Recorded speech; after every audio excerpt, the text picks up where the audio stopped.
Si Sally Ordinario Villanueva ay isa sa tinaguriang 3 Filipinos in China na nahatulan ng death penalty sa pamamagitan ng lethal injection noong Marso 30, 2011 dahil sa kasong drug trafficking.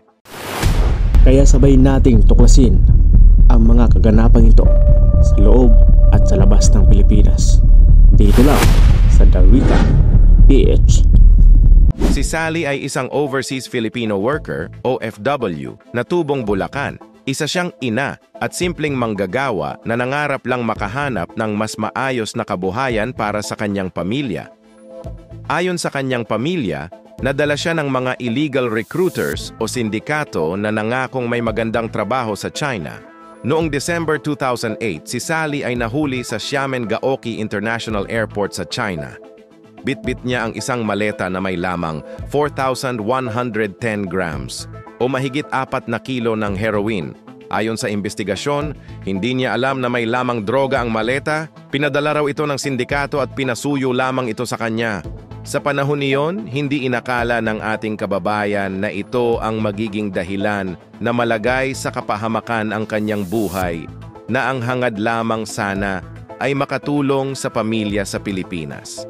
Sa ilalim ng batas ng China, hindi kinikilala ang plea of ignorance, hindi alam ang laman ng dala.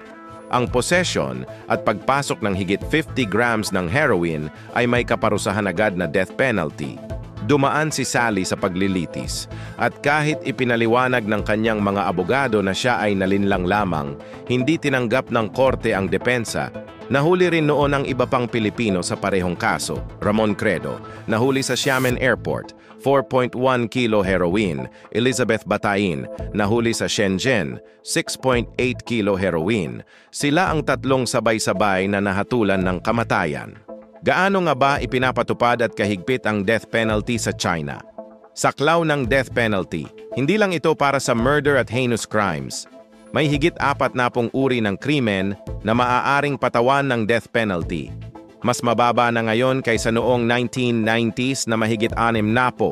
Kabilang dito ang murder, rape, arson, terrorism, drug trafficking, kahit ilang gramo lang ng heroin o meth, pwedeng kamatayan, corruption at malaking kaso ng graft, economic crimes, fraud, smuggling, bribery. Napakahigpit kumpara sa ibang bansa. Ang China ang may pinakamataas na bilang ng execution kada taon sa buong mundo. Tinatayang libo-libo ang nabibitay bawat taon, pero eksaktong numero ay state secret. Amnesty International at iba pang human rights groups ang nagbabantay, pero hindi naglalabas ng official statistics ang Beijing. Ang mga kaso ay dumadaan sa Supreme People's Court bago tuluyang ipatupad, para daw maiwasan ang maling hatol, halimbawa na lamang ng isang Briton na nasangkot sa drug trafficking.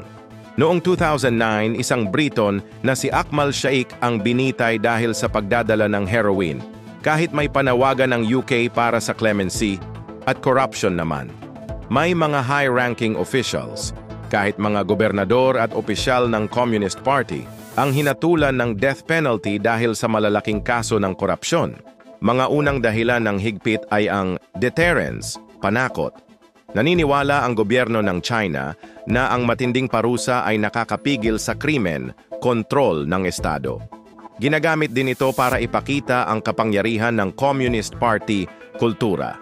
Sa tradisyonal na pananaw ng ilang Tsino, ang mata sa mata na hustisya ay makatarungan.